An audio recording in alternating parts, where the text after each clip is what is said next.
جاهزة نور؟ يس. خليني أقول لك على حاجة. سمعتي عن لغات الحب؟ شور. كم لغة؟ I think حوالي 6-7. البراح ده هم 5 بس. لا 6-7 والله 5. وحياتك 6-7. طب وربنا الكتاب بيقول 5. طب عدي لي 6-7. لا انت هتهرج ولا ايه؟ انا مش حافظاها. والله امال 6-7 على اساس ايه؟ يبقى شيشي. مش هرج. امبارح شفت حلقه كانوا بيتكلموا ان هم 7. لا هم هتلاقيهم بس هم 5. هي حكايه ولا حاجه؟ ايه ده؟ خلاص ماشي هم ال5. طيب انت عارفه لغات الحب دي ان هي دلوقتي كونتروفيرجل شويه، ماشي؟ ليه؟ لان بقت يعني شغله بال ناس كتير، فاهمه؟ اوكي. فبقى يقول لك ان اذا كانش الشريك هو بتتعامل بنفس لغه الحب يبقى العلاقه مش قد كده، حتى لو حبك ما تحسش. انا شويه بشوفها هي مهمه بس هو غلط، لان كل واحد فينا عنده مفهوم مختلف عن التعبير عن الحب. اكيد اكيد. هي الفكره احنا الاثنين ازاي نوصل لبعض لغه الحب بتاعتنا، وازاي انا اتقبلها، وازاي ان انا اقدر اتعامل معاك بيها، وانت ازاي تتقبل اللغه بتاعتي وتقدر تتعامل معايا على اساسها. بالظبط. لان احنا الاثنين مش هنقدر ان احنا نفرض على بعض نفس اللغه اللي احنا فاهمينها، لان ممكن بنتكلم بيها او بنعبر بيها عن حبنا، لان دايما الراجل غير الست اجباري، مع ان ممكن لغه الحب واحده بس طريقه استقبالهم لغه الحب دي غير بعض. انت عارفه بمناسبه ان هم 7 هم 5 ماشي. هجيبهم لك 7. والله هم 5. انا زودت 2 من عندي. نعد كده مع بعض، نعد ورقه وقلم واكتبي ورايا ست الكل، ماشي؟ انا نفسي هفتكر. شوفي هقول لك اول حاجه الوقت، يعني اداء وقت مع بعض، ماشي؟ 2 كلمات التشجيع، تمام؟ 3 التلامس الجسدي، ماشي؟ والتلامس الجسدي اللي هو امسك ايدك، حضن، مش عارف ايه كلام من اللي هو بالزبط. الحب ايرس. بالظبط ايرس، لان هو دوت اول نوع من انواع الحب. الايرس اللي هو التعبير عن الحب بلغه الجسد. طب ما تيجي نشوف النهارده في حلقتنا مع ضيوف حلقتنا النهارده ايه رايهم في الكلام بتاعنا، ونشوف هم 5 ولا 7. والله 5 بس ماشي. عادي لو غلطت. يلا بينا نبدأ. يلا ليتس جو. اوكي. اهلا بيكم في حلقة النهاردة، وأز يوجوال معانا 2 كابل، بس هما مش كابل، أصدقائنا أحمد وفادية. هنتكلم معاهم النهاردة عن موضوع لغات الحب. 5 ولا 7؟ تعالوا نشوف معاهم ونرحب بضيوف حلقتنا. ازيك يا احمد وازيك يا فادية؟ اهلا وسهلا. اخباركم ايه؟ نورتونا. الحمد لله. يعني يعرفوا عن بعض كده الاول. عن بعض؟ عن نفسكم. عرفوا عن نفسكم. عن بعض. عرفوا عن نفسكم. هم لسه ما يعرفوش بعض. فادية حتات من لبنان، بشتغل بغرفة التجارة بسان لوران مونريال. تمام جدا. احمد. وانا احمد جميع من مصر. أيوة. وبشتغل في شركه بتعمل ميديكال ايكويبمنت. عظمه على عظمه. سمعتوا عن لغات الحب؟ سمعت. أكيد. قبل اي حاجه، عشان اللي بيني وبين نور هم 5 ولا 7؟ 5 أكيد. 9. 9. مصري. لغه الحب، خليني ابدا بفادية ليدز فيرست. لغات الحب بالنسبه لك، هل انت مدركه او عارفه كبدايه ايه لغه الحب بتاعتك؟ والله ما عنديش لغة، أنا عندي 100 لغة. ايوه. لا، مش كنا لسه قايلين 5 دلوقتي هم 100. لا 5. هم 5 بس. على طول الواحد بيكون عنده لغة، كذا لغة بيعبر عن حاله فيها، ده بس أكيد. بيكون في وحدة طاغية على الثانية. يعني في بورسنتاج، يعني بعتقد ما في حدا واحد فينا عنده لغة واحدة بس بيحكي فيها. سيبري. بيكون بس بنسب متفاوت. يعني أنا يمكن أحد اللغات ال5 هي مسيطرة عندي، بس الباقيين هن موجودين بيعنوا لي بطريقة متفاوتة. حلو. فأنا بعتقد هيك. طب اللي احنا بحاجة لهم كلهم مع بعض. هل انتم عارفين اصلا مين اللي اكتشف لغات الحب دي؟ معلومه كل جوجل، كل يوم جوجل الصبح. ماشي، لازم تيجي تفرش لك بيها. I have to يا مان. الإغريق أول ناس هم اكتشفوا لغات الحب، وعشان كده قلت لك أول لغة اللي هي الآيرس. اللي هي لغة الجسد، والتلامس الناس اللي هي بتعرف تعبر عن الحب بتاعها. لازم تتحضن مش عارف ايه كلام من ده بالحاجات اللطيفة بالكلام مش عارف ايه، بيلمس قلبها بيلمس ودنها، الحاجات التخي سنسيبل دي. يلا احمد لغة الحب بتاعتك ايه؟ عايز تلمس ايه؟ لا ما عنديش انت قلت لوحدك. ما عنديش لغة حب محددة. هي الحقيقة يعني هم طبعا 5 احنا عارفين، والكتاب هو بيقول ان هم 5 بتاع دكتور جاري تشابمان، وبيقول ان ال5 دول هو طبعا ليه وجهة نظر ان كل واحد على حسب زي ما مدام فادي قالت دلوقتي ان كل واحد بيبقى له لغة معينة وبيحاول او ممكن يبقوا كذا لغة بس بدرجات متفاوتة، كل واحد بيحب ده اكتر شوية ده اقل شوية. هي الفكرة بالنسبة لي في التوقيت كمان، يعني التوقيت مهم قوي. مش عاوز اخش في التفاصيل الا لما نبتدي، لكن لا احنا بدأنا اوريدي. يعني لو بتتكلم على مثلا ان في حد بيحب الهدايا مثلا، بالتالي في ستات ما بيحبوش الهدايا، فلو كان الماجوريتي الستات بيحبوا الهدايا او الخدمات، انك تقدم لها خدمه. والخدمات طبعا ده حاجه تانية، بس انت لو انت قدمت لها هديه في وقت غلط ممكن ما تبقاش الهديه لطيفه قد ما لو قدمت لها في وقت صح. لا معلش، هو في وقت غلط عند الستات يا فاديه للهدايا ووقت صح. لا انا بيضحك عليا بالهدايا عادي جدا. لا انا ما بنضحكش عليا، لا في ستات بيضحك عليهم بالاحضان وبالكلام اللطيف وبالتشجيع. هي طريقه تقديم الهديه هي اللي هي الطريقه، يعني مش مهم تديني هديه، مهم تعرف كيف تعطيني اياها وكيف تختارها. لانه ممكن تعطيني هديه انا ما بتعني ما بتاثر فيا، وكم تعطيني اياها بطريقه تحط لي تفضلي هاي الهديه، نو سوري انت خدها، انا روح انت مع بعض روحوا مع بعض. فالطريقه هي الاهم من الهديه ذاتها بحس اوقات. زي كلمات التشجيع بالظبط. يعني لو بتقول كلمات التشجيع مثلا بطريقه انت شايفها تشجيعيه، ممكن تبقى مش تشجيعيه للانسان اللي قدامك، صح، يبقى مستفزه. يعني صح. انا مثلا الستات كلهم ممكن واحده اكلت زياده شويه، عملت عمليه بتاعت زادت شويه بسيطه، بدل ما تقول لها ما تروحي الجيم عشان تخسي، دي مش لطيفه. ما انت بتشجعها كده، ممكن انت من جواك بيتهيألك انك بتشجعها. صح. لما تيجي احنا الاثنين نروح مع بعض، انا رايح الجيم تيجي معايا، ايه رايك؟ عشان عاوز حد يشجعني. يا سيبري الطريقه بتختلف. ايوه ده ذكاء التعامل، هو الاسلوب. نرجع للاسلوب. بمناسبه كلمات التشجيع، انا بحب اهزر كتير. فكنت زمان يعني كنت مرتبط بواحده، فبتقول لي يعني بندق انا يعني عايز اعمل ستايل ميك اب كذا، فقلت لها حبيبتي انت اساسا مش محتاجه ميك اب. قالت لي والله بجد؟ قلت لها انت محتاجه عمليه تجميل. اكيد تركتون هيدا. هي ما قدرتش تستحمل السنس اوف هيومر بتاعي. خش سنه على طول بهزر. طب انا هقول لكم حاجه، انا هبتدي بنفسي عشان نفتح السكه. انا لغه الحب بتاعتي هي الكواليتي تايم، اني اقضي وقت صح. كنت لسه هقول على فكره ان انا اقضي وقت مع اللي بحبه، دي اكتر من عندي من هدايا ولا تلامس جسدي ولا اي حاجه تانية، كلمات تشجيع. نو اني اقضي وقت كتير مع اللي بحبه او حتى الناس اللي بحبهم. تمام. نور انت ايه؟ على فكره انا زيك جدا، نفس الموضوع، بس برضو عندي بحب التعبير عن الحب ليا بالكلام الحلو. يعني انا دايما بحب اسمع كلام حلو، انا شخصيه سمعيه، في الرجاله اكتر شخصيات بصريه. تمام. فالست اكتر الوقت بتكون سمعيه حسيه، ده بقى في علم التنميه البشريه. فلما الست بتحب دايما تسمع الكلمه الحلوه، بتحس انها بتطبطب على قلبها. يعني حتى لو انا مثلا انا وانت مثلا 2 كابل ومتضايقين من بعض، وبص مش طايقاك، بس وانس انت جيت قلت لي وحشتيني، ما بعرفش يعني فاهم انت اللي هو افضل مكمله انا مبوزه. عشان كده بقول لك انا بيضحك عليا بسرعه جدا. هو خلي بالك من حاجه، انا اكيد احب الهدايا واكيد فاهم، بس لا ما بقولش على الهدايا، لا يعني على الكلمه هي نمبر 1 يعني اللي فيهم بتاثر فيك. انت ايه بقى؟ انا بحس ما بقى البيزك، بحس شغله واحده بس، بحس مثل ما قالت نحن عند النساء يعني قالوا الاذن تعشق قبل العين احيانا. يعني نحن كتير سماعين، يعني حتى الاغنيه اذا انا بسمع عم ركز على الكلمات، يا بتوصل لي يا ما بتوصل لي، بس انا ما بينضحك علي بالكلام الحلو، لانه انا اكثر من كلمه الكلام الحلو انا بيهمني قديش لو كان بسيطه كتير.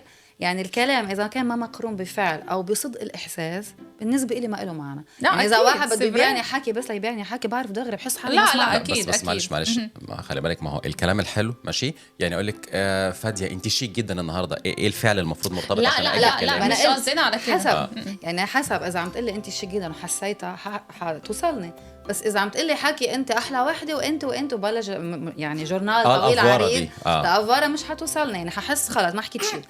الاوقات فيني احكي شيء بده يكون يعني ما في الحكي نوعين، في بكون كم اوقات مجامله يعني على الشكل او على اشياء معينه ما بدها فعل، هي مجرد مجامله بالضبط. بالنهايه اذا المراه هي بتوثق بحالها فبتعرف اذا انت عم تكذب او عم تأوفر، يعني بالنهايه لازم يكون في ثقه المراه وتكون مرتاحه مع حالها لتعرف الكلام اللي عم يتقال لي هو مزبوط او مش مزبوط. في اوائل فيني الا انه انا بدي اعمل هيك وبدي اسوي هيك، اوكي حلوين، بس اذا ما اقترنوا بالفعل وما حسيت بكل الكومبورتمون تبعك عم بتثبت انه انا مهمه لإلك، انه انا بتشتاق لي، انا ما جاسو با اللي بده يقوله، بالنهايه تصرفاتك كمان حتاكد او تنفي الحكي اللي رح تقول لي. يا اتفق معك يعني على فكره كتير. ايه فالحكي بس لنحكي لا ما بيأثر. لا ما بس هي بصي البيزك عندك هو الكلام الشخص سمع. ما على فكره الفكره انا بالنسبه لي مش بيضحك عليا من نمبورت كي يعني، بس هي الفكره ان مثلا ان انت ماي بارتنر، ان انا لما بحس ان هو فعلا لما بيجي يقول لي حقك عليا بحسها طالعه من جواه، هو فعلا حقك عليا وانا هحاول ما اعملش كده مثلا ان انا ازعلك، فعشان كده بيطبطب على قلبي فبتلاقيني ايه خلاص. لكن ان هو يجي يقول حقك عليا وانا عارفه ان هو كل مره بيعيد نفس الفكره، لا انت هتستعبط بقى. هو في مشكله واحده بس، ان الستات من وجهه نظري كائنات مور سوفيستيكيتد عن الرجاله بشكل جداً. كويس، مش شكل وحش يعني، مش حاجه. في ناس بيقولوا ان الستات اذكى، في ناس بيقولوا ان الستات ما اعرفش ايه الكلام ده كله، انا مش هخش في الجزئيه دي خالص، لكن هم مور سوفيستيكيتد اخبث كتير. لا ايه اخبث دي؟ لا نحكم على اخبث كل الى جود بعض. واي يعني اللي هو الدهاء، بس انا مش عايز اقول كلمه عربي تقيله يعني، فبقول الايه اللي هو ده انت عندها قلت دهاء، اخبث، ده انتوا هتطلعوا يقولوا من الكاميرا دلوقتي. عندها دهاء زي ما بيقولوا. لا انا اقصد ان هم سوفيستيكيتد، في يعني اللي يرضيهم ممكن يبقى اصعب من اللي يرضي الرجاله عموما. الرجاله الموضوع بيبقى بالنسبه لهم يعني احنا تقولي لي كلمه لطيفه، تجيبي لي هديه مره واحده في السنه، تعملي حاجه والله لو جبت لي سندوتش عادي. كائنات بسيطه ويعني احتياجاتنا اسهل. نحن اللي بيخلينا معقدين اكثر، نحن احتياجاتنا متنوعه اكثر. يعني نحن يعني انا بتحكوا عن لغات الحب الخمسه، عم تقول لي واحده، انا واحده ما بتكفيني، انا بحاجه، لانه مرات بالاول التوقيت مهم. يعني انا يمكن اوقات بكون بحاجه لتشجيع، اوقات بكون بحاجه اسمع كلمه حلوه، اوقات بكون بحاجه احس بسربريز معينه بمفاجاه، اوقات بكون بحاجه لطون دو كاليتي، يعني انه يكون عندي وقت ممتع. تمام. يعني عشان هيك بقول لك انه هن كلهم مهمين، ما بعتقد لازم نكتفي بوحده، مش طمع، لانه ما بكفي. يعني انت بحاجه للتقدير، ما تقلب بتقبل بعلاقتك التقدير والاحترام، انه هاي كثير مهمين، هدول البازك، انه يعني يكون انه في احترام مش حنفوت فيه، انه هيدا اساس العلاقه. بس انه بعتقد كمان التقدير والتشجيع بوقت اوقات معين تبقى حدك عم تدفعك، عم تساعدك مثلا اذا انت عندك بروجيت تحسها وراك، عم يعني دائما فخوره فيك، هالشيء كثير مهم لإلك كمان، حتى لو بتحب الوقت، بس كمان احساسك بانه انا مقدر شغله مهمه. فانا ما بعتقد لغه واحده بتكفي. اكيد. طيب استنى احمد، انت ايه انواع الخمسه حب بقى اللي عندك؟ قول لنا. هو الكواليتي تايم. انا قلت كواليتي تايم. لا ايه هم الانواع الخمسه؟ هم كواليتي تايم والفيزيكال تاتش الهدايا افكشن اللي هي تشجيع والكلام ده كله، وتقديم خدمات بقى ده اللي بيبقى متعب قوي بالنسبه للرجاله عاده طبعا. عشان هم الستات عاده يعني لا بصي دلوقتي مثلا احنا فاهمين بنعمله عشان نرضيكم، احنا فاهمين، بس في ناس احنا بنعمله عشان كملش نرضيكم، هي طبيعتنا كمان. اما هي بتقول لك ايه دايما انا بقول في الحلقات ايه، احنا طبيعتنا ان احنا مبسوطين واحنا بنريحكم، لان ده على قد ما بيديكوا احساس انك انثى بيتم الاعتناء بيها، فهو مديني الاحساس بان انا ذكر وباخد بالي من حد. على حسب ايه هي الحاجات، ولا انت بتعمل كل حاجه؟ احنا بنتكلم على طبيخ، رمي الزباله، تنظيف البيت، ولا بنتكلم على خدمات مجرد ان احنا بنساعد في حاجات؟ عشان في حاجات متعبه. الخدمات اللي انت بتتكلم عليها هي دي الخدمات. اوكي. وتروح تعمل شوبينج وهات كيلو لبن وانت جاي. ايوه ده مفيش مره بتخرج الا ما تبقى لازم تجيب حاجه معاك. الجواز عباره عن ايه؟ خد زباله وانت نازل، هات طلبات وانت جاي. ادي الملخص يا جماعه.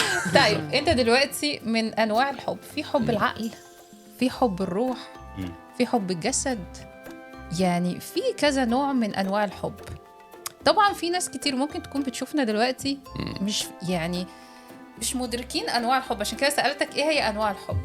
فعشان كده احنا عاوزين مثلا نفهم كل واحد، لان في ناس مثلا مش مدركه. انا قبل ما اقرا عن الحاجات دي انا عمري ما كنت اعرفها، ان مثلا انا كنت فاكره ان هو كل الحب زي بعض. كلمة حب هي كلمة عامة شاملة نوع واحد. لا في ناس كتير فاهمة كده. فعشان كده احنا مثلا النهاردة حابين نوصل النقط دي. يعني حب العقل مثلا اللي هو الشخص اللي يقول ايه، الشخص دوت مثلا مناسب ليا لحالتي الاقتصادية، لحالتي الاجتماعية، فكريا، مش عارف ايه، فاهم انت ازاي؟ فبيكون بيحب الشخص ده على الاساس ده. حب الروح ده اقوى انواع الحب، اللي هو انت ما بتفكرش اصلا. انا الشخص دوت he captured my heart كده من زي بالنسبه لك ده زلزال بص زي ما عبد الوهاب قال حب الروح ملوش اخر، لكن عشق الجسد ايه؟ فاني. ايوه أكيد. ما هو ده بقى اللي حب الروح، اللي هو انت بتعشق الشخص اللي قدامك ما تعرفش ليه، كله على بعضه كده بمشتملاته زي ما بيقولوا، وحشته بابا غنوجات. انا بقول لك مجرد بتبلش تعرف انا ليش عم حبه، يعني انت كانك ما عم بتحبه، انت عم تحبه لاسباب. انت المفروض تحب انسان من غير ما تحس حالك اخذك لعنده، من غير ما تعرف شو بالضبط اللي اخذك لعنده. بس تبلش تفصله لان يعني انا بلشت اشغل مخي انا عارف شو بدي شو يعني. عجبني في كلام. الحب المشروط في الحب المشروط كمان. خلي بالكم اللي هو انا بحب الشخص ده عشان بيعمل لي كذا وكذا وكذا وكذا، وعشان بلاقيه معايا في صار ده احتياجات.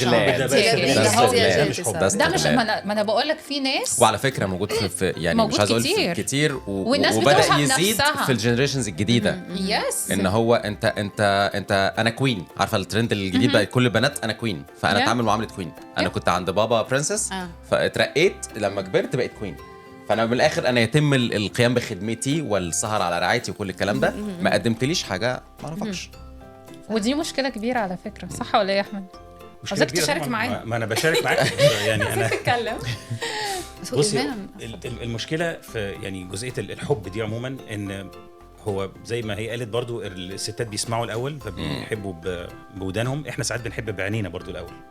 مش بقى ساعات دي انا انا بحاول ابقى بس بسم الله الرحمن الرحيم بدايه. فهي الراجل غير الست في الحاجات دي. الست بتحب بطريقه معينه، الراجل بيحب بطريقه معينه. مش معنى كده ان مش كل الحاجات دي مطلوبه، يعني أكيد. مطلوب اللمس، الحضن، مطلوب النظر، مطلوب السمع. فحب الروح ده هو اقوى حاجه زي ما قلتي، انا متفق معاكي تماما. بس حب الروح ده ما بيجيش برضو لوحده كده، يعني انا مش هلاقي واحد ماشيه في الشارع وبعدين لا اكيد من روحها لمجرد ان انا حسيت بان هي معديه جنبي. لا اكيد لازم تكون impression is very important. لازم الواحد يشوف اللي قدامه، يسمعه، يتعامل معاه، يشوف مواقفه والكلام ده كله، بعدين بيحب روحه. وبعد كده بقى regardless of اي حاجه بيبقى خلاص هو بيحبه، شكل بقى اتغير في شويه. حاجه بالنسبه لحب الروح، انا اعتقد ان هو لو ما توفرتلوش بقيه المقومات مش هيكمل كتير. ايوه ان انتوا تكونوا بتريحوا بعض. بقيه المقومات اللي هي نفس الحاجات انا بحب اللي هي لغه الحب. انا بحب انسان بحبه بروحه بكل حاجه، بس ما بيسمعنيش كلام حلو او ما بيشجعنيش، ما بيتواصلش معايا. لا يبقى ده حب من طرف واحد. لا مش من طرف واحد، ما دي بقيه الحاجات. ما هي روح حب كل واحد ليه طريقه مختلفه عن التاني. يعني بستغرب انه مثلا تحب روحه وما يكون عنده هالقصص. استحاله، لانه هي بالنهايه جاي من روحه. يعني انا لما بشجعك، لما بهتم فيك، هذا شيء طبيعي جوا من جواتي، من روحي عم بعطيك اياه. مش مجرد انه انا روحي حلوه بضحك كل وقت وبس ما بديش حاجه. طب ولما بيحبوا بعض في الاول وبعدين يبطلوا يحبوا بعض يبقى ايه السبب؟ هو زي ما هو بيقول. اذا شو قال سوري مثلا لو هم بيحبوا بعض في الاول وبعدين بطلوا اول ما يتجوزوا تقريبا. لانه اي شيء بالحياه بده انترتيان. يعني ما في يعني مثل اي شركه اذا ما بتهتم فيها، ما بتشتغل عليها، صحتك ما بتهتم فيها، ما بتشتغل فيها، اي شيء اذا ما ضلوا انسان عم يعتني فيه بده يخسر اكبر حب الدنيا. اذا ما صار في اهتمام فيه وعنايه بالتفاصيل فيه بده ينتهي. ما هو الانترتين ده بس هو هي اللي بتنتهي، اللي انا ضحكت انا ونور دلوقتي لان بتقول لي الحب بينتهي امتى، فنور بتقول لي اول ما يتجوزوا. لا انا بقول لك انه قبل الجواز لما بيكونوا بعض، مش احنا في مصر بنقول يدخل المأذون من الباب ينط الحب مش شباك على طول. هي الفكره وين انه بالاول بيكون في كتير باسيون، يعني بيكون في هيدا الشعله بالاول، الزخم الاولاني. لما بتتجوز بتفوت بصير بدك تعمل افور لتحافظ عليه. بالاول بيكون تلقائي، يعني انت قبل الزواج بتكون اهم بوينت انت قلتيها، يكون في efforts. لان في ناس بتاخدك as a granted، اللي هو خلاص أكيد. انت معايا فخلاص بقى مش هعمل الافورتس اللي انا كنت بعملها قبل كده ايام خطوبتنا وحبنا لبعض. فمن هنا بيبدا الحب بيقل، لان انت خلاص ما بقتش بتسقي الورده زي ما كنت بتسقيها قبل كده. بص هي دايما بتتكلم من ناحيه الستات برضه، فانا هتكلم من ناحيه الرجاله برضه. هي بتبطل تعمل كل حاجه هي كانت بتعملها يعني قبل ما يتجوزوا. انا ما قلتش لشخص واحد، لا بجد للاثنين، لان بص الاثنين الطرفين ليهم عامل مشترك، نفس العامل المشترك. لو ما مشيوش على نفس الريتم اللي هما كانوا عاوزين او ماشيين عليه قبل كده، وعاوزين يكملوا مع بعض على نفس الاساس دوت، عمرهم ما هيقدروا يكملوا. مين اللي عاده الستات ولا الرجاله اكتر اللي والله لا، هي ستات. بص اتس نخوا ديبند. ما فينا لا بينخوا أنا ما قصدك بعمل. ولا بيبطلوا يحبوا؟ مش بيبطلوا يحبوا، بيبطلوا يعملوا الحاجات اللي بتحبب. لك ما فينا نعمل اوقات في نساء تمشي كده، هي تمشي كده. في تمشي كده، نساء تمشي هي كده. بس تتجوز تتحول لام فقط، صح. بتنسى حالها انها امراه. وفي رجل بياخدها كوم اكي خلص ما عادش يعني بينسيها انها هي انثى. بطل يعني الكومنتير اللي كان يعطيها الحلوه بالاول كومبليمون، عفوا الكومبليمون اللي كان يعطيها اياه بالاول بطل يعطيها. اذا اي شيء كان يعمله بالاول كرمالها بطل يعمله. في نسوان كمان بس تتزوج نفس الشيء بنفس الطريقه، خلص اخذته عملت الافكار. وساعات ما بيبطلش يعملوه، بس لانها منفتحه على ناس كتير، فبقى بالنسبه لها تعود وبقت بتتطلب نوع تاني، فبقى مش مكفيها او مش عاجبها. بيحصل بيحصل اكيد. بس ما لأن- تنساش نحن كمان بدنا نتطور. يعني انا تعرفت عليك من 3 سنين، بعد 3 سنين انا مش نفس الشخص. اكيد ولا انا يعني خبرتي نضجي كل شيء تغير فيه، فاكيد بده يصير في تغيير من الطرفين. ليش نحن شراكه؟ لازم يكونوا اثنين واعيين واثنين ماشيين نفس الخط. ما في واحد يتطور والثاني ورا، ما في واحد يمشي والثاني لا، ما في واحد يتكل على الثاني انه بس شخص بده يمشي العلاقه. No, never. يعني بالاول ممكن انا مشي العلاقه جرب لانه انا متمسكه فيك، بس حوصل لنقطه حق لك ستوب، تعبت. لازم يكون في طرفين عم يمشوا. بس هنرجع اثنين لنفس والصح النقطه. اثنين. ما في شخص واحد صح وما في شخص واحد غلط، في اثنين عم يغلطوا. هو ده كونسيبت مهم جدا على فكره. مش معنى ان انا غلط يبقى لازم التاني صح او العكس. ممكن احنا الاثنين نبقى غلط انتوا الاثنين صح ما يكونوا هي غلط. اكسيون اي رياكسيون. طيب انا عايز اسال سؤال واعرف رايكم انتوا الاثنين. ماشي، بالعوده للغات الحب، ايه يعني انتوا شايفين ازاي اللي يتم لو الشريكين اكتشفوا ان لغات الحب بتاعتهم مش زي بعض، وفي نفس الوقت مش حتى ما حدش بيوصل لتفاهم، هم كل واحد شايف لغة الحب بتاعته. وانا حتى بحبك بالطريقه بتاعتي. انا بحب مثلا كست بحب الهدايا، فانا بهديك هدايا كتير، بس مش ده اللي انت عايزه. طلقوا يعني بسيطه. لا هيدا الغلط. ما تعرفونيش المشكله الاساسيه هون انه لما انا بدي احبك بلغتي انا واعبر لك بلغتي انا، وانت بدك تحبني بلغتك انت وتعبر لي بلغتك انت، المفروض العكس يصير. المفروض بالعكس انا يصير. احبك بلغه، يعني انا اعبر لك باللغه اللي انت بتحبها وانت تعبر لي باللغه اللي انا بحبها. هلا ما في شيء حيكون 100% بارفي، اوكي؟ بدي يصير في تدوير زوايا شوي، مش رح احصل على 100% اللي بدي اياه، بس على القليل بده يصير في تفاهم من الطرفين انه انا ما فيني اعطيك شيء انت ما بتحبه ما بيعني لك ومصممه اعطيك لان انا برايي عم اعطيكي. واساسا بس انا بختلف معاكي في حته صغيره بقى في الحته دي. لان لو انت دايما بتحاولي تعملي حاجه عكس طبيعتك، لا مش عكس طبيعتي، انتبه ما انت عشان هو بيحب. لا ثانيه واحده، انت قلتي لي ان انا بعبر بطريقه معينه بس هي ما بتعجبش اللي قدامي، فانا لازم اعمل الطريقه بتاعته which is ده اللي الكتاب بيقول عليه بالظبط على فكره. اوكي مش بس لو لا الكتاب بيقول كده مظبوط زي كلامك، بس انا لو حاولت ان انا اعمل حاجه بس عشان ارضي اللي قدامي او احب اخليه يحبني بالطريقه اللي هو عاوزها، انا دايما بعمل حاجه عكس اللي انا عاوز اعملها. هل احنا كومباتبل اصلا مع بعض كده؟ شو يعني حب؟ انك تعطي مش تاخد بس انه اذا انا بدي احبها يعني انا ححافظ على كيانك وعلى شخصيتك وعلى المساحه تبعك، وهو مش حنفوت بموضوع ثاني صرنا. بس انا لما عم حب انسان بدي اعطيه، فما فيني اعطيه شيء اللي على مزاجي انا، مش رح يوصله. يعني مش مهم حبك، مهم كيف حبك، كيف فصل لك حبي. اذا انا عم بحكيك انا شينوا وانت بتحكي فرنسي، هلا حكينا انا بفهمش انجلي، احكيني انجلي مش هرد عليك الا شوي بسيط. ما انا بدي اجرب اعمل افار اكثر حتى لو الانجلي تبعي مكسر، بدي اجرب يعني احكي لحتى تفهمني. ما هي الحاجات دي بليمتس زي ما انا بقول. يعني لو رجعنا الحته بتاعت الخدمات اللي كنت بتكلم عليها مثلا، لو الراجل الست بتحب هي يعني لغه الحب بتاعتها اللي بتشوف ان اللي قدامها بيحبها بانه بيعمل لها خدمات، منهم الحاجات انه بيساعد في البيت والكلام ده كله. اذا هو قاعد يعمل الحاجات دي كلها وهو مش مبسوط مثلا ان هو بيعملهم بس عشان يرضيها، يبقى هو كده هيبقى مبسوط ولا هيحبها ولا الحب ده هيقل؟ بدي لك شيء، اذا اول شيء بحبها رح يعملوا افيك بليزير. انا مقتنعه بالموضوع، لانك لما بتحب انسان اي شيء بتعطيه للشخص اللي مقابلك بتعطيه افيك بليزير. يعني انت مش بتحب تعمله؟ حسب الا الطبخ. انا على الطبخ بكره، اذا حدا بيقول لي بدي اطبخ على فكره بقى موضه الايام دي، خدت بالك؟ ستات كتير بقت المطبخ بالنسبه لها ده كابوس. لا الرجاله اللي بتطبخ والرجاله سكسي وهم بيطبخوا. لا انتبه، انا حاجيب له اكل، انا حاشتري له اكل، اعمل افر اشتري له اكل. لا بس حلو الحته دي. شوفي هشتري له اكل اللي هو ايه، انت عايز تاكل ادي النيدز بتاعتك، بس انت كراجل بقى بتستقبلها ازاي؟ اصلا انا عارف بستقبلها ازاي. بالظبط. خدي الهديه دي، ما هي مش هطبخ. لا ما انا هحضر كل شيء، انا كراجل هحضر السفره، ما كنت جبت انا اكل وانا جاي بتحكي عليا. نحن انا اول شيء قلت واحنا اللي ندفع كمان. ندور لا نحن قلنا اول شيء بدنا ندور الزوايا، يعني بمعنى مش رح احصل على الشيء 100% بس بعمل افور، يعني بمعنى بعرفه بحب الاكل لنقول بما انه جينا سيره الاكل، ما احنا بني ادمين واحنا عايشين بالبناء الضوئي. دقيقه خلينا نحكي انه بدي انا اكيد دي تون طون حتى لو هالشيء ما بحبه دي تون طون بدي اعمل له اياه لانه بحبه. يعني هو بالنسبه له حيكون حتى هو رح ينبسط لما هالشخص اللي مقابل ما بيحب يطبخ عم يطبخ لي رح يقدره اكثر. بقى دي تون طون ولا هو لا ما هو حياكل كل يوم مش رح ياكل دي تون طون. بس انا يمكن بس ما يعمليش ستريس كمان كل يوم بقى ما يوصل على البيت دق لي بدي اكل حضرت الطبخه، يعني ما يعمليش ستريس على الطبخه. بصوا يا جماعه هنرجع برضو لنفس النقطه اللي انا في كل مره بقولها في حلقاتنا، ان الاثنين اللي بيكونوا بيحبوا بعض من الاخر احنا الاثنين كل واحد فينا بيدور على النيدز بتاعت الشخص الطرف الاخر، مش بدور على اللي انا عاوزاه منك بس انا كل واحد فينا انا بدور انا هقدم لك ايه زي ما انت بتدور انت هتقدم لي الحب ازاي. فهي نفس الفكره الانجاح العلاقه، لان سبب فشل علاقات كتير ان كل واحد بس بيفكر انا هاخد منك ايه. ايوه صح. بس هي اهم حاجه ما يبقاش الافكشن اللي في الاول بس ده، او السبارك اللي في الاول دي اللي بتخلي الناس يعملوا كل حاجه زي ما بيقولوا شهر العسل. ما هو غير بقى. يعني اول الجواز الخطوبه بس مش عارف الكلام ده كله ليه العلاقه بتفتر بعد كده علشان بيبطلوا يعملوا الحاجات اللي هم كانوا بيعملوها رغم ارادتهم. بس هقول لك حاجه يا احمد. لا الموضوع ده اساسا هي طبيعه بشريه. شوف انت اول ما بتستلم شغل جديد وتبقى عايز تثبت نفسك ومش عارف ايه، هل انت في اول ايام في الشغل زي انت بعد سنه؟ اكيد لا نفس الاداء بس خلاص. بس فدي طبيعه بشريه يا جماعه. ما صرنا فتنا بالدفي، يعني بالاول كان عندك دفي يعني كان عندي ايه دفي بس تعليق الحمد لله يعني.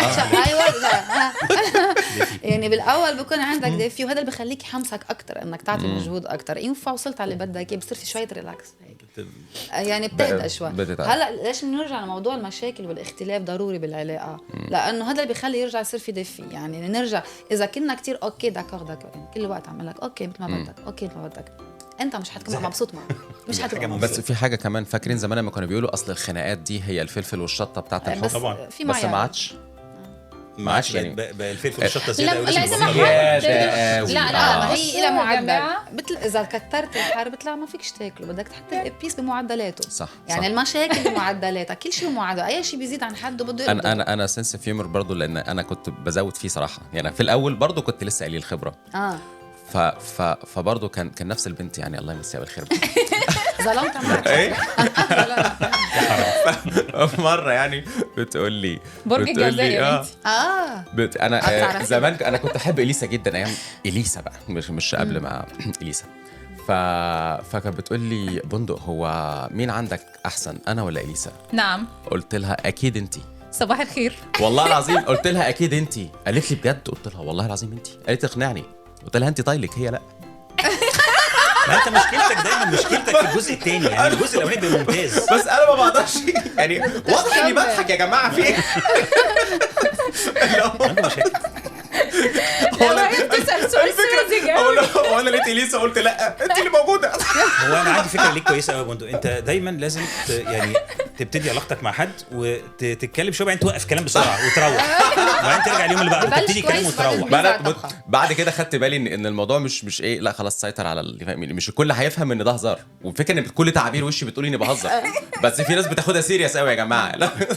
بس على فكره حتى موضوع الهزار يعني هو مهم بس كمان اذا زاد عن حده بيقلب. ما هو قلب يا ماما. يعني المراه اوقات قلب بيا في الترعه. لا بس عن جد لانه اوقات كثير الرجل اللي بيستعمل اللي بيكون طبعه يعني مرح بيستعمل مرح بمواقف كتير مش لازم يستعملها اوقات. والمرأة اوقات مهما كان بتكلم عليه بقى والمرأة اوقات بمطارح معينة. انا يعني نرجع لنقطة الاساسية اللي قلتها بالاول، توقيت يعني باي وقت عم تستعمله مهم كتير نعرف حالنا شو عم نستعمل. يعني لانه اوقات كون انا بحاجة هلا لاحتواء، بحاجه لانه الرجل بالنسبه للمراه او بالنسبه لي بعتقد تتفق معي عقل. يعني لازم يكون الرجل حكمه القوام عند الرجل، فلازم احس حالي بلجأ له بوثق فيه. فانا اوقات يمكن انا بحاجه هلا تسمعني ما تعطيني حل، اسمعني. عرفت كيف؟ دي ما بفهمهاش كرجاله. دماغنا على طول بتترجم مشكله يبقى حل. اوقات تبقى عم تسمع الموضوع ومش بس سمع على فكره. هو سمع اصل انت ممكن تبقى قاعد بتسمع وانت قاعد بتتفرج على التلفزيون او انت قاعد بتسمع زي ما بتتكلم في التليفون وانت بتشتغل خصوصا حشو التفاصيل. في تفاصيل كتير جدا. في فرق كبير قوي بين حاجه اسمها listening وحاجه اسمها active listening. صح. انا لو actively listening ومديك الاتنشن اللي انت محتاجاه. هو ده اللي هم عاوزينه، ومجرد عاوزين ان احنا بس نقعد نسمع، مش عاوزين ان احنا نديهم حل. زي ما انت بتقول احنا بالنسبه لنا بنترجم دايما مشكله ازاي اوجد لها حل واساعدهم ازاي. هم لا هم ساعات بيبقوا عاوزين بس يرغوا والحشو والكلام. كان في لا بس على فكره في رجاله كده هي اللي بتحب تقعد ترغي. يعني صح. انا في طبعي مثلا ما بحبش الرغي كتير. صح. بص هو في كل انت ما تحبيش ترغيكي، بس ممكن انت ترغي. لا انا حتى انا ما بحبش اقعد ارغي كتير والله. انت ما بتشوفنيش في اي حته قاعدين فيها انا في مستمتعه. ستات كده بس على فكره احنا كان مع ماجورتي الماجورتي بالظبط. بس في رجاله 1%. انت ما في انت كنت شايف ان هم 7 من الاول، فانت دايما انا امبارح حكيتك قلت لك الاهم من انه نسمع نصغي. يعني في ناس بتسمع بس تسمع بس مش فاهمه. يعني اللي قبيلك لما عم يحكيك اوقات اذا عم يحكي لك شيء صار هو بحاجه لحدا يسمعه، اوقات بكون بحاجه يفهم يوصل لك مساج لك انت. فمهم كتير تكون عم تسمع وتفهم شو المشاعر اللي موجوده بالكلام، يعني شو هو حابب يوصل لك. بس لان الراجل لما بيجي يحكي ما احنا بنقيس علينا. انا لو جيت احكي لفاديه حاجه انا مش عمال عايز فاديه بس تسمع. تقولي لا انا عايز فاديه تدور معايا تدور معايا في حل المشكله. ما هي المشكله ما انا بحكي ليه بالظبط. ما هي بنرجع بقول لك بيرجع للوعي ليفهم كل انسان طبيعه الثاني واحتياج الثاني. لا ده اختلاف الستات والرجاله غير طبيعه الثاني. هو وهتفضل كده محتاج مني شيء غير اللي انا محتاجه. يعني هو مش محتاج بس والاثنين حكي على فكره. اذا انا اكون واعي لهالنقطه انه هو بحاجه لحدا انه يكون عم يعطيه رايه، عرفت كيف؟ وانا يمكن اوقات بحاجه انك تعطيني راي بس حاطلبه. طيب ما تيجوا بالنسبه ان احنا بمناسبه ان احنا بنتكلم عن انواع الحب، كان في ناس كتير بعتت لنا على الصفحه بتاعتنا شويه اسئله كده. يعني مثلا واحده حكت قالت هل انا دلوقتي انا وجوزي حصل بينا مشكله اوكي وحصلت ان هو سابني نايمه زعلانه وفضلنا كذا يوم ما بنكلمش بعض، انتوا ايه رايكم في النقطه دي بما اننا بنتكلم عن الحب؟ لو حصلت من رجاله او ستات اللي بيسموها الصمت العقابي من الناحيتين عشان ما تتحيزيش. دي مالهاش علاقه بالرجاله والستات في وجهه نظري، دي مالهاش علاقه بس انا بقول لكم على ان دي مثلا اسئله جات لنا من اشخاص. فاحنا مثلا النهارده احنا بنناقش الناس ديت في الحلقه برضو بنرد عليهم. ايه رايكم في الموضوع ده؟ انا كنور مثلا هقول ليا راي. انت احمد خلي بالك احمد انت كراجل انت عامل زيي، انت بتعز الكواليتي تايم، فانك التواصل دي قطعت عليك اهم لغه حب عندك. هل الصمت العقابي ده صح ولا غلط من الطرفين؟ انا شخصيا انا شخصيا يعني مش قصدي كرجاله ولا كستات، لان انا اعتقد ان ده ملوش علاقه بالرجاله والستات. يعني لان ممكن من شخصين انا شخصيا لا انا ما بستحملش ان انا اقعد زعلان يوم ولا يومين ولا حد زعلان مني. انا لازم احل المشكله دلوقتي. ما عنديش مشكله يعني اذا انا غلطانه ما عندي مشكله بعتذر مزبوط انا زودتها. بس اذا حسيت حالي ومقتنعه مليون بالمية فهذا ما غلطت المقابلي غلط فيني بكلمه مش لازم كان يقولها لو بتنزل السما على الارض. طب اقتناعك ده جاي منين بالظبط؟ ما انت ما سمعتيش الطرف الثاني. انا امتى باخذ موقف صعب ما في قصص لانه الحياه مش مستاهله نضيع خناق. يعني ما في شيء محرز نوقف على كل كبير وكل صغير حتى لو اختلفنا على راي اختلفنا على ظهرك زي ما بيقولوا مش محرز. يعني مع العمر كل ما بتكبر كل ما بتنضج وبتعرف قيمه الوقت فما بتحب تضيعه باساس بلا طعمه. بس انا عندي مثل بعدنا عم نحكي الخط احمر هي كرامتي والاحترام تبعي. فاذا بحس اللي مقابلي انفعل وحكى مثلا بطريقه مش لبقى معي لو بتقوم الدنيا وبتقعد مستحيل. الطرفين هو لازم يكون احترام في احترام لازم عشان بعد الخط ده بيبقى الموضوع صعب يرجع. لا هو الاحترام للطرفين ده شيء مهم جدا لان العلاقه تكون علاقه سويه. لان لو العلاقه مش سويه هيكون في يعني تفاوت في حاجات كتير جدا وهيكون في عدت حدود كتير جدا وما بقاش في خلاص بقى في جاب. وانس ان انت وصلت لنقطه الجاب في العلاقه بسبب مثلا في تطاول في الكلام في عدم تقدير في اتهامات ملهاش 3 لازمه من يعني في حاجات كتير كده بتكون سخيفه وتكون صغيره. الرجاله ولا الستات؟ طيب لدو لا الستات لا اسمحوا لي بقى ادلي بدلوي في الموضوع. على فكره شخصيه عنصريه. مش عنصريه. لا عنصريه. انا خبره ربع قرن في المجال انا اقول لك. لا انا عاده بالحياه بقولوا في حاجه فيمينيست بس بالحياه العائليه او الكوب يعني مؤمنه جدا انه القصه هو فعلا في ستات مرهقه جدا تقول بس شخص واحد يعني على طول بقول بس الستات دايما هي اللي بتبادر بالاتهام وعلى اي حاجه غلط اي حاجه مش مفهومه هي على طول بتترجمها خيانه انت خنتني انت عملت انت شرير انا نايم انا في الحمام ايه اللي جرى بالظبط خيالات واسعه. بالظبط. فاكر انت كان في مسج متداوله كتير جدا على الفيسبوك اللي هو ايه، واحده عماله تبعت لصاحبها انت فين، انت ما بتردش عليا ليه، يا نهارك اسود انت كل ده ما ردتش، وكل ده تقريبا في 10 دقايق. لا وفي لحظه ايه خلاص اللي بيني وبينك تعال خد دبلتك خلصت الدنيا. فراح هو طلع لها بيقول لها يا ماما انا كنت والله العظيم في الحمام. في الحمام. هذا مشهد لفيلم تامر حسني الا هيك. لا ده بس وفعلا كان في فيلم خدوها. فالقصد ان انتوا ستات الماجوريتي انتوا فيكم الحته دي، وتحس ان الراجل بيبدا ايه عمال يلحق بقى على الاتهامات من هنا ومن هنا. انت داير في دايره اثبات انك نحن بقى انتوا الستات وانتوا الرجاله. اوكي نحن بعدنا عم نحكي في مشكله بس دي علاقات توكسيك والله. الاتهامات الكتيره دي انا بشوف ان الشخص اللي ما بيكونش فيه ثقه مع الشخص اللي هو مرتبط. ايوه انا بحب دايره الثقه جدا. لو الشخص اللي مرتبط معاه سواء ست او راجل ما فيش الثقه ديت، بتلاقي بيبدا يبقى العلاقه بقت توكسيك لانه مرهقه كتير. ما انت بترهق، انتوا الاثنين بترهقوا اصلا، مش طرف واحد. اي بس انا عاوز ارجع للحته الاولانيه اللي كنا بنتكلم فيها، اللي هو ازاي ترضي الطرف اللي قدامك بالموضوع الحلقه نفسه والكلام ده كله. انا عشان ارضي الست اصعب بكتير قوي من ان الست ترضي الراجل. ده اللي كنت اقصد اقوله في الاول طبعا. لان انا كل شويه هقعد افكر زي ما هو بيقول كده، انا هبقى ملحق على من فين. ما تدوريش على اجابه دبلوماسيه، هي قالت صح. لا مش اجابه، لا انا مش كده. انا قلت لك انا مثلا بيتم ارضائي بحاجات بسيطه جدا، بس ده بيتوقف على احساسي وشعوري من الطرف الثاني. ما انا ممكن اكون مثلا مرتبطه بواحد عارفه ان هو كل شويه زي ما قلت بيحور عليا بالكلام وبيقول اي كلام وخلاص، وفي الاخر ما بيعملش ده. بس لما اكون عارفه ان الطرف اللي معايا هو فعلا بيعمل efforts عشان يخليني سعيده، وانس ان هو انا هو زعلنا من بعض. انا مثلا من نوع ما بحبش المشاكل، بحب الحياه كده بيس اوف مايند. صح كده يعني. والله يعني انت من ما شاء الله عليا.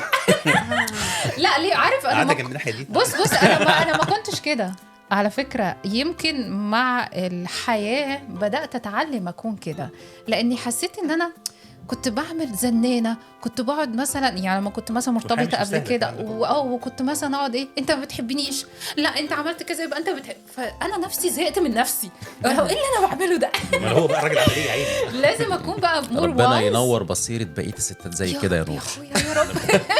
لا هي على فكرة هي وسط الجماهير. هي بس لا هي بجد لما بتوصل لمرحلة معينة مثلا ممكن تلاقي نفسك بقيت تخسر الشخص اللي انت بتحبه، فمن هنا بتبدأ تريلايز ان انا اسلوبي كان غلط. مش شرط يكون هو بس اللي اسلوبه غلط. I hope ما يبقاش too late بس. لا ما it's not never too late. بس الفكرة ان انت بقى بتبدأ بعد كده ان انت او مثلا لقيت حد تاني فعلا حبيته بجد وحبك بجد، بتحاول ان انت فعلا تحافظ على العلاقة. عشان كده دايما بقول ايه، انا مش لازم ابص انا عاوزة منك ايه بس، لا احنا الاتنين نبص انا هديلك ايه زي ما انت هتبص انت هتديلي ايه.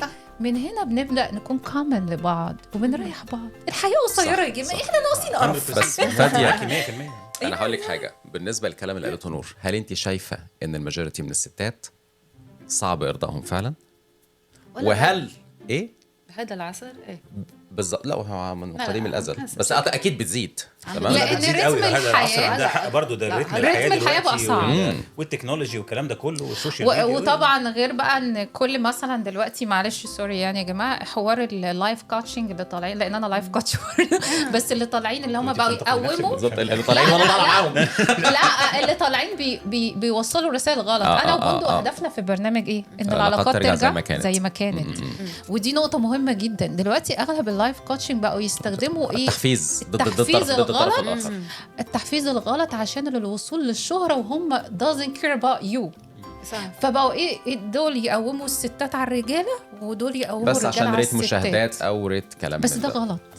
عايز اسمعك اللي انت عايز تسمعه، فانا اجي لك كراجل اقول لك على فكرة اشخط وانطر واعمل ومش عارف ايه. فانت بقى داخل اساسا، انت داخل بنفسية حرب. وانت كست انت قويه، ومن امباورمنت، انت مش عارف ايه، العالم كله بقى ليكي قوانين في صفك، فما بقوش مش عارف ايه. بقيت اللايف كوتش هو انا اتخي معاه يعني، هو كمان عنده تجارب، يمكن يطلع مره عايشه تجربه واحده متعقده او حاجه. ما هو ده بيزود يعني. بس انا هقول لك حاجه على موضوع الناس بتسمع كتير. سوري تو انتربتد يو، بس الناس بقت تسمع كتير وبتفولو الناس ديت لدرجه ان هم خلاص بقوا مؤمنين بكلامهم ان كلامهم صح. شوف كذا بيقول ايه، انت شوفي كذا بتقول ايه. فبقت في تحس ان احنا بقينا في حرب. فدي مشكله كبيره ان السوشيال ميديا بالرغم ان هي دي قوه الناعمه بقت بتدمر عقول الناس دمرت كل والعلاقات. حاجه يعني لا هي حاجات كتير، دي حلقه تانية بقى. بس بقت تدمر العلاقات ومفهوم الحب. اكيد. هي التكنولوجيا كلها على فكره اثرت برضو على الموضوع ده. احنا زمان كان واحد يستنى ان حد يبعت له جواب ومن بلد تانية يقول السلام عليكم، الجواب طلع فيه صوره ونعدي على بعض ونستنى ما حد ينزل او نتفق على مكان معين ومفيش تليفونات مش عارف ازاي كنا بنعمل الكلام ده. بس دلوقتي رتم الحياه بقى سريع. انا قلت لك يوم الحلقه اللي فاتت قلت لكم ايه، انا لحد دلوقتي كنت اتفقت مع جوزي ان احنا نبعت لبعض جوابات. على فكره بالظبط كويس. طيب ماشي على الهواء ماشي على الهواء والله العظيم بجد. وبنبعت لبعض جوابات. انت متخيل؟ انا بقول له انا بحب الحياه القديمه لان عارف ليه؟ الكتابه بتقدر من خلالها تعبر عن كل حاجه جواك كتير وبتطلع حاجات انت ممكن ما تقدرش تقولها. وعلى فكره كنت بتاعي على خط الايد بس لو خطك حتى وحش احسن من الكمبيوتر. لا طبعا خط لا الكمبيوتر استحاله تعرف تعبر. مثلا انا بحب اكتب مثلا خواطر فعارف واسمع ميوزك كده وانا بكتب له الجواب بلاقي نفسي ايه ده، هو انا كتبت الكلام ده ازاي؟ جامد قوي. فوالله بجد يعني حتى لدرجه انا بقيت اشجع صحابي كتير بقول لهم جربوا الموضوع ده مع البارتنر بتاعك هتحسي باختلاف فظيع. الناس زمان كان فعلا عندها الحب البيور. لا ده اللي كان متاح. بحب يقرا ده اللي كان متاح. ما بحبش تقرا. لا هو على حسب. لا بس صدقيني لو بيحبك هيقرا. بالعكس انا جوزي مثلا ما مالوش في ان هو يقعد يقرا ويصدع دماغه بس بيقول انا بستمتع بكل كلمه انت بتكتبيها لانه حاسس انها بجد. هو عارف ان انت بتحبي كده فبيقول لك كده بس. لا لانه بيكون حافظ. محضر خير يعني. بيكون حافظ الكلام. بيكون حافظ الكلام. بس صدقيني مش دايما في راجل له خلق يقرا. هو ممكن ولا في ست ليها خلق تكتب كتير برضه. بالظبط. هي تتكلم كتير انما تكتب صعب عليها. بتختلف من شخص لاخر. يعني اكيد مش انا مش زيك يعني محدش فينا زي التاني. بس الفكره ان في ناس ممكن تعبر عن حبها بالكتابه، في ناس بتعبر عن حبها مثلا بالكلام، في ناس هنرجع للغات الحب برضو بالتعبير. كل واحد فينا ليه يعني ليه وجهه نظر مختلفه عن التاني بالتعبير عن الحب. انا عاجبني قوي الفكره دي. بس هو زمان كان الرجاله بيكتبوا هم الجوابات عاده للستات زمان. صح. احنا الاثنين بنكتب لبعض وطريقه. انا عايز اسال فاديه سؤال. هو سؤال لافف شويه. ماشي. الست الصعبة الإرضاء أو الست اللي هي العصرية اللي هي يمكن مرهقة شوية في التعامل مع الراجل، ماشي؟ تنصحي الرجالة تتعامل معها إزاي؟ ما تنصحيش الست تقول لها لا المفروض تبقي أهدى، لا هو خلاص هي دي. هو اختارها وخلص. يعني أنت كست تنصحي الرجالة لما يلاقي ست زي دي يعمل إيه؟ أيوه شفتي بقى السؤال لافف إزاي؟ لافف كتير. هلا أنا فكر فيه. أنا تهت على فكرة في السؤال. يعني دلوقتي الستات العصرية هم مثلا نيدي جدا، مش صعب ارضائهم، مش عاجبهم حاجه، متمردين يا بابا. انا بس انا بتكلم دلوقتي عن الستات الخليجيه. تمام. الفيمينست والحاجات دي. فانا بقول لفاديه بقول لها طيب لا الفيمينست مش هتعرف ترضيهم. القصد ما هو ده اللي بتكلم فيه. فانا بقول لفاديه مش مثلا ادي نصيحه للستات.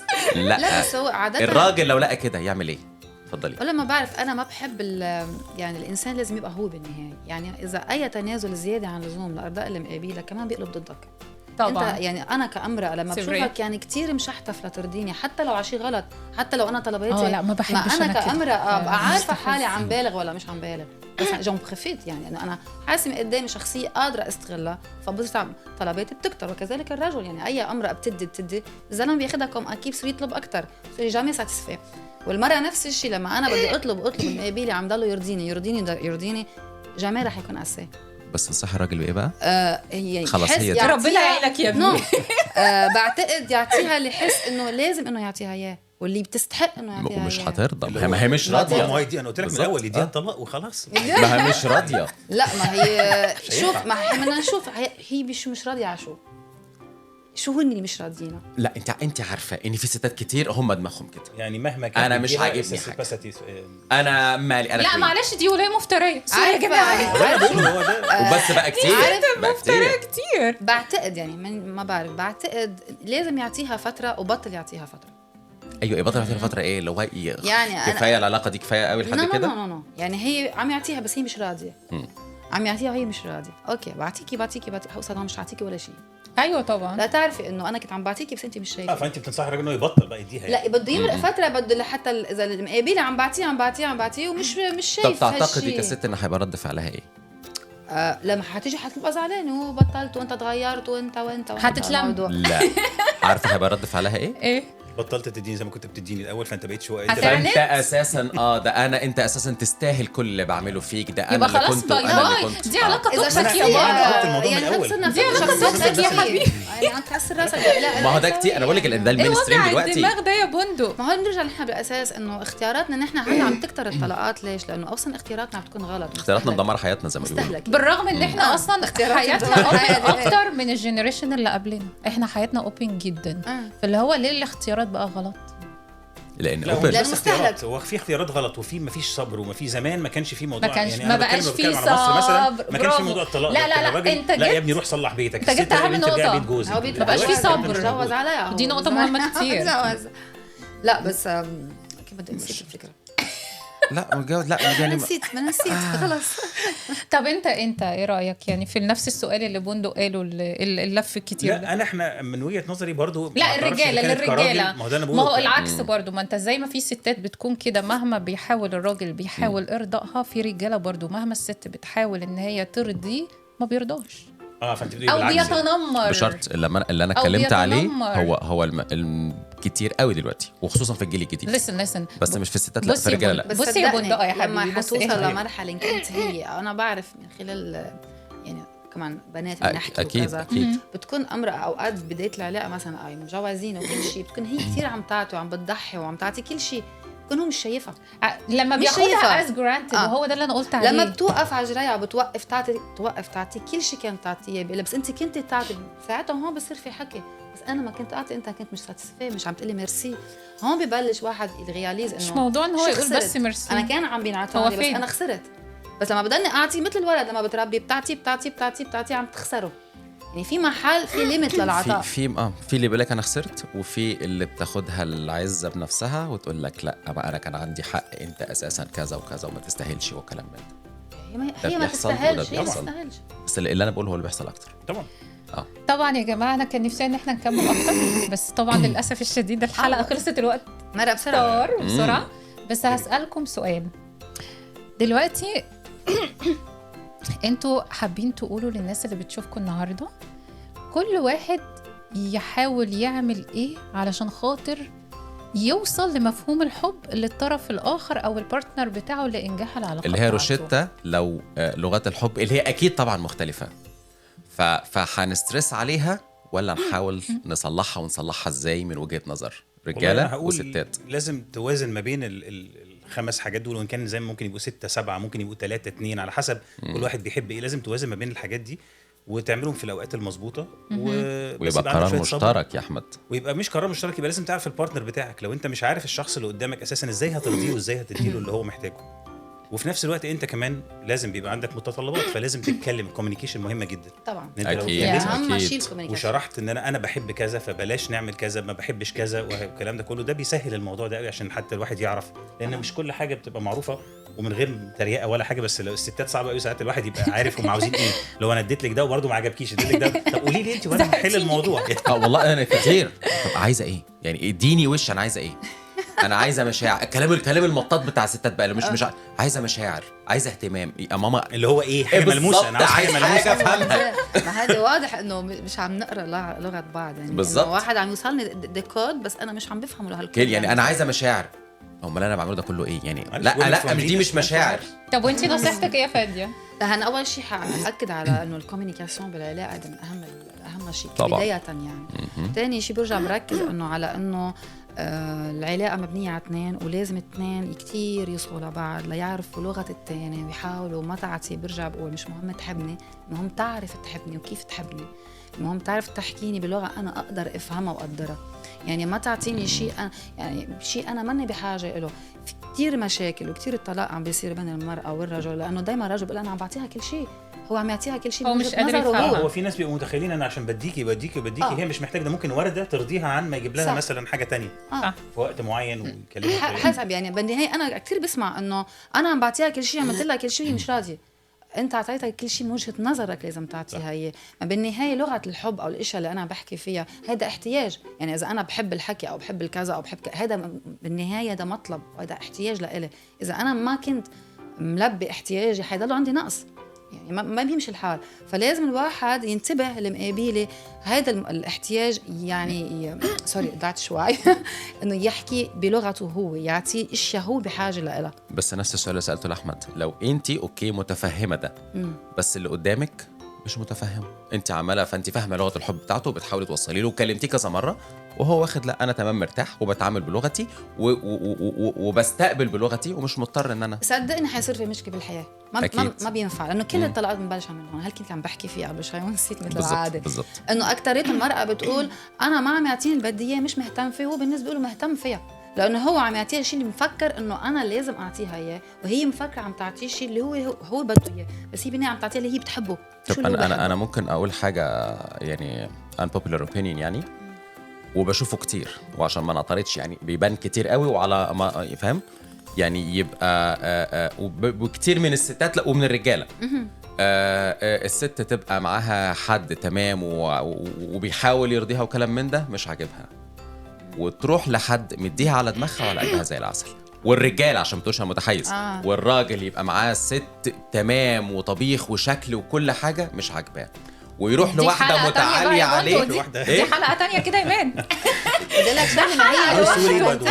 ماشي ده كلام صح 100%، بس عاوز تقول ايه في الاخر؟ ايه بس هو كثير من الكمال يؤدي الى الملل، يعني لنحكي المثاليه بالعلاقه مش موجوده، ما فيش مثاليه اصلا، يعني بده شويه شخيط وهيك وخناقات وقصص وروايات واختلافات، لانه الانسان مشكله اكبر من المشاكل اللي عم نحكي فيها هو الملل والروتين والاعتياد.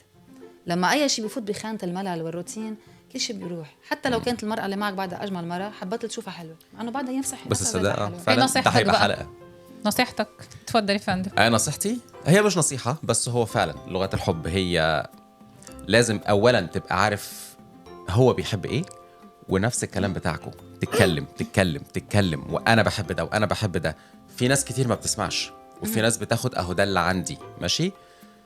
ساعتها بقى أعتقد مادام انت خلاص انت حاولت وعملت بيبقى الاختيار ليك والاختيار للظروف. هل تقدر تنهي العلاقة؟ هل مضطر تكمل فيها لظروف ما؟ هي complicated شوية، فالموضوع مش عارف مش واحد يساوي اتنين. لا خالص. داخل فيه بالظبط عوامل كتير. في حاجة بس واحدة عاوز ازودها في حتة ان هم الخمسه والكلام ده كله. الكواليتي تايم ده انا ما اعتقدش ان في حد بيختلف على الكواليتي تايم. يعني في حاجات في ناس يقول لك انا بحب اكتر ان يتقال لي كلمه حلوه، احب اخد هديه، الكلام ده اكتر من ده شويه. لكن الكواليتي تايم ده لو لا في ناس بتحب تتسفح حالها. لا ازاي تتسفح حالها؟ ما هو ده كواليتي تايم برضو. انت بتقعد لوحدك تصطاد، ما هو ده كواليتي تايم بالنسبه لي. انا قاعد في حالي. ما هو كواليتي تايم مش مع مع الشخص اللي معاك. شوف الكواليتي تايم اللي بيرضي في رجاله يقول لك لا سيبوني في حالي، وفي ستات والله سيبني في حالي. وش سيبني في حالي دي هي قاعده على موبايل، هي قاعده على مسلسل. فاهم؟ الراجل سيبني في حالي قاعد على ماتش. يعني مش قصدي نسيبني في حالي. هو الاختيار اختيار التوقيت، لانه هي يمكن بهالوقت هيدا مش عبالها تبقى معك مركزه بشيء تاني، او انت نفس الشيء هلا عبالك تبقى لحالك. لانه في فرق بين شو بيقولوا انا موجود وانا حاضر. يعني فيني يكون انا موجود بس مش عاطيك اي شيء، يعني وجودي وغيابه مثل بعضه. بالضبط. فلما نحن بنحكي كاليتي دو تايم، يعني مش انه انا بس عم اقضي وقت معك، لا الكاليتي دو تايم انا موجود معك بفكره، عم بعطيك شيء، عم تعطي هذا الوقت اللي نحن عم نقضيه مع بعض عم يثمر. شو اذا انا حامل تليفوني وانت عم تحضر تلفزيون مش عم نعمل شيء، يعني مش عم يكون في كان بيقولوا يعني انتراكشن من بعض. يعني هو للاسف خلاص وقت الحلقه انتهى، فانا حابه ان انا اقول حاجه قبل ما نخلص. طبعا اتشرفت بيكم يا جماعه، اتشرفنا بيكم ونتمنى تكونوا معنا في حلقه تانية نتكلم في تفاصيل اكتر. بس انا حابه اقول حاجه لناس كتير جدا. الحب هو مش علم، الحب بيتعلم. الفكره ان الناس تفهم مفهوم الحب وعلى اساسه يقدروا ازاي يتعاملوا مع بعض بالحب الحقيقي. دي نقطة مهمة كتير جدا، وهيكون أكيد يا جماعة موضوع الحلقة إن شاء الله في يوم من الأيام، مش عارفة إمتى. بس الحنية ما بتتعلمش. الإيه؟ الحنية ما تتعلمش. لا الحنية لا تشترى. يا بيلت إن يا لا. خلاص الشخص بيكون فعلا يا بيكون حنين، واللي بيكون حنين على فكرة بيكون كريم في كل حاجة بيديها، يا إما بيكون زيرو. بالضبط. ونراكم في حلقة أخرى. ميرسي لك. ميرسي جدا. ميرسي كتير. 5 ولا 7 ما حددناش على فكرة. احنا هنهزر ولا ايه؟ الشعب كله قال لك 5. انت اللي مش جايه من ايام الاغريق قلت لي قرص ولا عم قرص بتاعك ده قرص جبنه. 5 ماشي يا سيدي مش هزعلك، بس في حاجه اسمها الحب التعبيري، يلا مش مشكله. وفي الحب التطفيشي ايوه بتحصل. بص يا عموما 5-7-20 ماشي. هي الفكره في التفاهم، يبقى في آلية تفاهم بين الاثنين، لو ان شاء الله لغه واحده او 50,000 لغه. المهم ان احنا في الاخر نوصل للي احنا عاوزينه مع بعض عشان نكمل مع بعض. بالظبط. وبعدين في الاخر يا نور، احنا هدفنا في البرنامج ايه؟ ان العلاقات ترجع زي زمان. بس كده. بس كده. يلا.